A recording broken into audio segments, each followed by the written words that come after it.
What's going on, guys? Suunto here, coming to you today. Talk about something a little bit different. I'm not sure how many of you are actually into exercise and running, but I've been doing a little bit of it as of late, and then wound up straining my knee, so I actually took a break. But what I've got here is I've got the Suunto Ambit, and I haven't even tried it out yet, but it was just kind of like a face-to-face comparison. And I've got the Garmin 610, which I have used since last November, and I really enjoy this watch. You can definitely see the size difference between the two watches. The Ambit is much larger and much thicker, but it's supposed to be a more rugged type watch. The thing is about this watch, it's just what I've noticed right off the bat, as you can tell right back here in the size of the band lock there. This one feels like a very cheap plastic, whereas the Garmin is, much more durable and feels solid. Let me take this off. I hope I don't break it.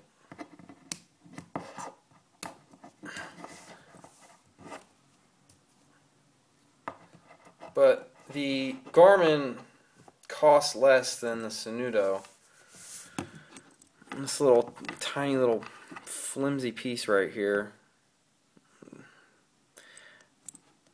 I mean, it doesn't feel extremely flimsy, but it's just compared to the Garmin, and this is supposed to be a rough, tough, rugged watch.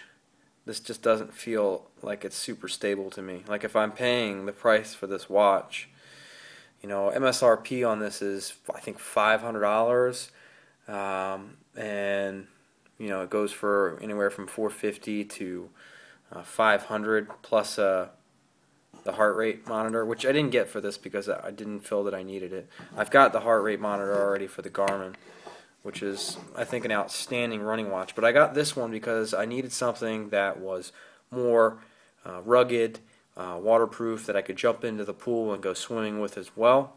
Or if I'm out and about and I happen to get rained on. I'm not worried about ruining this piece of equipment.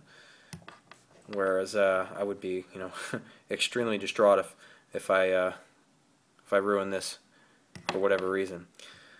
But you got the bands are about the same.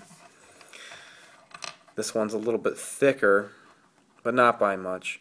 You've got good venting on both of them. But like I said, this is the much smaller of the two, the Garmin. This one's much larger. I'll come back with a review of it later if anybody's interested. But for now, I just figured since I got it, I would put it up and just kind of throw that out there. Now, they do have another band, but why should I pay for another band when it should come with something a little bit more solid? The other band is basically like this one. It's much thicker and looks much more sturdy. This seems very, I don't know if they just went for the lighter feel on here, but I mean, it's metal, but it just feels really flimsy. And I'm kind of nervous that if I were to bump this or smash this on anything, it would just easily break off. And then carrying around this piece of equipment. Now, I will state that I did not pay over $400 for this watch.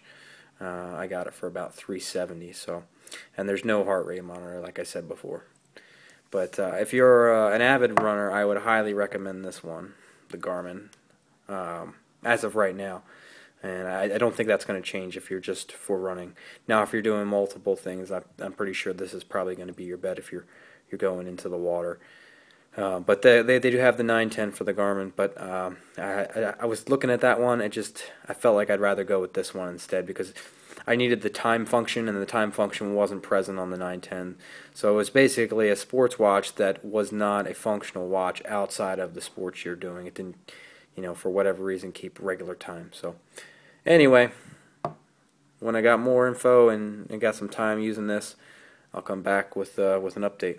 But for now, I'm Suunto. Peace. I'm out.